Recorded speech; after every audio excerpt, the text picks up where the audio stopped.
Hello, it's Classy here, back with another Tribes video, and today the new update has dropped, so we're going to go through everything. As you can see, my Shinobi coin count right now is very low, and unfortunately I was unable to pull the new Sasuke, but we'll get to that when we talk about him. So the first things first, for the 1.5 anniversary, they've added these goodie packs in the shop, which you can buy with these special coins. Now, these special coins are not given upon stamina usage, like people might think. They're actually given from these daily missions. So this kind of caps the amount of coins people can get. And it's a little unfortunate for whales who have a lot of stamina bentos and Chino coins that they can spend on their stamina, because it doesn't really give you more benefits if you use your stamina. You won't be getting any more of these coins, so just keep that in mind. Just make sure to do these daily missions to get the maximum number of coins you can get, and then open goodie packs. The goodie packs have pretty good stuff in them, like UR frags, orbs, and awakening scrolls and talismans, which are very rare items in the game. So yeah, that's good. They're making everything very accessible. They're not gapping free-to-plays in Wales that much for this 1.5 anniversary event. This is a little bit unlike some of the events in the past, where people who spent more money to get more stamina got a much bigger advantage. So it's interesting how they did that. There's also double rewards for everything. So for example, if you earn frags from your elite missions, you will get double those frags. And same thing from joint exercises. You'll get double frags, so that's cool. Basically any other items you get from your missions, you double those. So this overall is pretty helpful for people to build up some of their old units and units that they might not have time to build up. Especially for me, I have a lot of units that I want to use, but I just never had the resources as someone who doesn't spend in this game to build them up. So now I'm working on that now, and I should have a lot of tier 17 units now at the end of this event. So overall, the 1.5 year anniversary second stage is not too exciting, but the changes that they have implemented in this update are nice activities. Now we're going to take a look at the new banner, especially the new Sasuke. So since I don't have him, I'll of course be showcasing him using one of my friend's units. A lot of my friends are fans of Sasuke, so they'll be spending a lot of their resources into this. And I will say, Special Ninjutsu looks alright, and the arts look alright too. 5-star art definitely looks better. I still think it lacks vibrance though. And for this jutsu, I definitely predicted this. I said it was going to be an arrow with the Materasu because his lightning arrow isn't ready yet. We'll probably get that in a later day. So here we go. He is a T unit also, which is a little unfortunate. I would have preferred him being an A unit, but at least his vitality is great. It shows chakra plus 5,000, so half of your bar in the beginning. We know how important vitality is in every mode now, especially with the addition of Sai and the metas. And any units with vitalities like this one and even the 10k vitality just have a big advantage if you just ignore other skills. But let's take a look at his jutsu. There's a lot of text here, which is always good to see. So he'll deal single target damage with a 50% chance to burn them, basically taking damage at the start of each turn for 4 turns. Deals 26% extra damage when attacking first.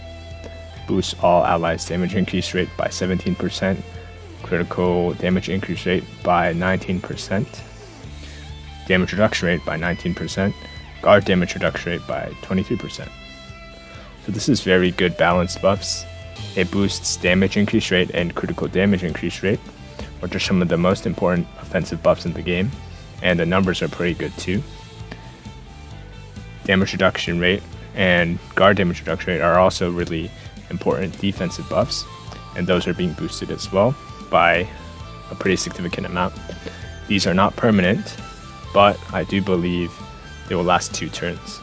So it will be the current turn where his cellmates or the characters in the active rotation will benefit, and then the next cell that rotates in will also benefit. So overall, it is a little bit reminiscent of some other key unit jutsus that just kind of increase a bunch of different stats at once. But I do think that for his jutsu, they picked some of the most important ones to increase. For skill 2, he boosts all allies' guard rate by 22% for the rest of the battle. So skill 2 probably won't be used very often, especially with his vitality. But if he ever uses it, this is actually very strong. It is permanent and it's a good number. So this is his 4th skill. He boosts all allies' critical rate by 16% for the rest of the battle, boosts all allies' guard rate by 16% for the rest of the battle, boosts all allies' status effect suppression rate by 5.5% for the rest of the battle. So this is actually a very strong 4th skill if you think about how it complements his jutsu, because it boosts the critical rate permanently for your entire 9-man team, and then guard rate, similar situation, and the critical damage increase rate and guard damage increase rate will be given by his jutsu for 2 turns at a time. So overall, it complements what he's trying to do, which is basically just a ton of offensive and defensive buffs. This unit isn't looking to be like a heavy nuker on his own or anything. He's very utility oriented, and you can see that with the status effect suppression rate as well.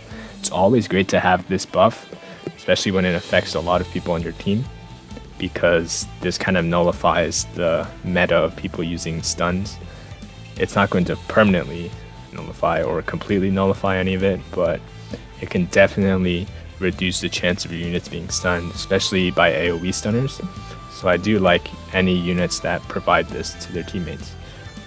In the past, we've had Hidan, and also D Sasori, I believe, has an ability that can also increase status effect suppression rate. So it's always great to see. Now his LB2 isn't shown on this page right now, but we do know what it is. It's basically at the start of any turn after an enemy has been defeated, he will gain 2500 chakra, and then likewise he will gain 8% attack increase, and that's pretty good. So it makes it very easy for him to maintain his jutsu rate, and that's important because the buffs that he applies with his jutsu are not permanent. So you can, in a sense, get these buffs as permanent as possible. It's not going to be perfect, but it is going to have a big impact on your units and will probably help you win whatever match you're doing. And I've been talking about this unit a lot in terms of PvP. I think he'll be a monster in that mode. He has everything that you're looking for. A lot of important buffs for PvP. He has the right vitality, and he'll do just fine in that mode. Probably a 9 or above out of 10. Then for other modes, FG, Abyss, and ATB. For FG and ATB, he does have the chance of becoming a buffer that you can use. So we know how important it is to have those support buffers on your team. Obviously, this depends on which units you already have. Maybe you have some units that are even better than he is. But he can definitely fit the role of a buffer for FG and ATB. He does provide the critical damage increase rate, critical rate, damage increase rate, and then the defensive buffs are not as important for those 2 modes. But for Abyss, the defensive buffs are going to be very important as well, because you want to keep your units alive and then repeatedly use your tribe and try to tank the opponents out.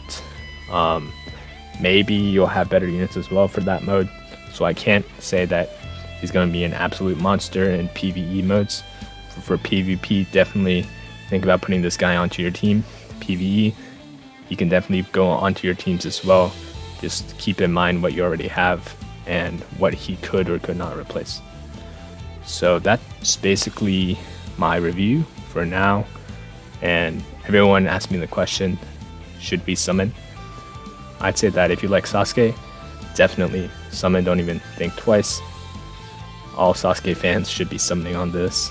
This is a very important Sasuke to have in the game. You know, the animated art definitely looks better than it looked yesterday, actually, now that I see it again. They get things right. It's not the most perfect art ever, but he does look very cool in the art. So all the Sasuke fans rejoice and get upgrading if you get this guy. Now for the rest of us who might not be full Sasuke fans, he's definitely worth pulling for as well. Very strong buffs overall, a very versatile unit, as you can see. That's just because he applies all the important stuff that you could have in the game. He doesn't have status effect rate up though, and maybe missing out on some others rarer buffs, but he got most of the important ones in the game. Kind of reminds me of KCM in a way that he just applies everything onto your team. Now KCM is obviously better, but he's in a way similar to the idea of KCM. If he has transform and a second jutsu, that would be even better and closer to KCM's level, but for now we'll just take what we can get.